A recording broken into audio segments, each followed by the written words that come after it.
बिस्मिल्लाहिर्रहमानिर्रहीम अल्लाहुम्मा सल्ली अला सय्यिदिना मुहम्मद व अला आलि सय्यिदिना मुहम्मद व बारिक वसल्लम।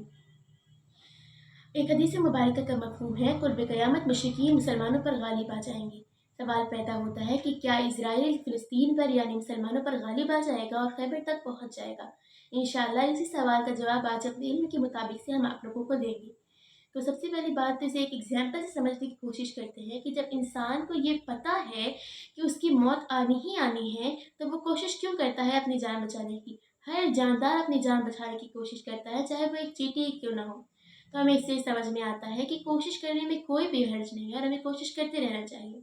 दूसरी बात जो है वो ये है कि शायद से आप सल्लल्लाहु अलैहि वसल्लम इस हदीस में जो बातें कर रहे हैं वो तकदीर मुअल्लक हो। तकदीरें दो तरह की होती हैं, तकदीर अटल यानी वो तकदीर जो होकर ही रहती है, और तकदीर मुअल्लक ऐसी तकदीर होती है जो आसमान और ज़मीन के बीच लटकी हुई होती है और उसके साथ एक शर्त बताई जाती है, अगर वो पूरी कर दी जाए तो उसका हुक्म बदल दिया जाता है।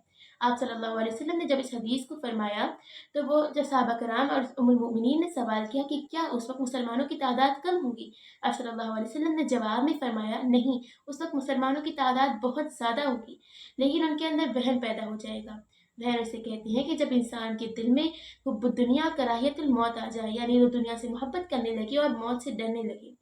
इस हदीस मुबारक में एक सबब यानी एक रीज़न बता दिया गया है कि हम क्यों हारेंगे और हमारे ऊपर मुश्रिकीन क्यों गालिब आ जाएंगे।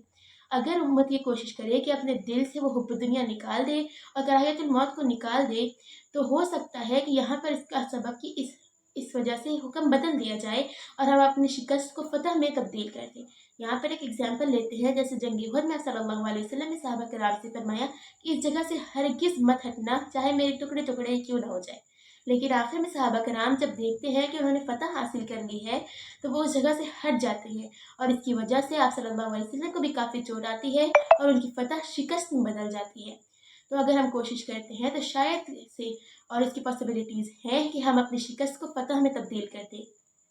और एक आखिरी बात जो हो सकती है इसमें, शायद आप सल्लल्लाहु अलैहि वसल्लम इस हदीस में जिस जंग के बारे में बात कर रहे हों वो ये जंग हो ही ना, क्योंकि कुर्ब क़यामत बहुत सारी जंगें होंगी। हो सकता है कि ये वही जंग हो और हो भी सकता है कि ये वो जंग ना हो। उम्मीद करती हूँ कि आपको ये बात समझ में आई होगी। मिलते हैं अपनी नेक्स्ट वीडियो में। टिल देन अस्सलामु अलैकुम व रहमतुल्लाहि व बरकातुहू।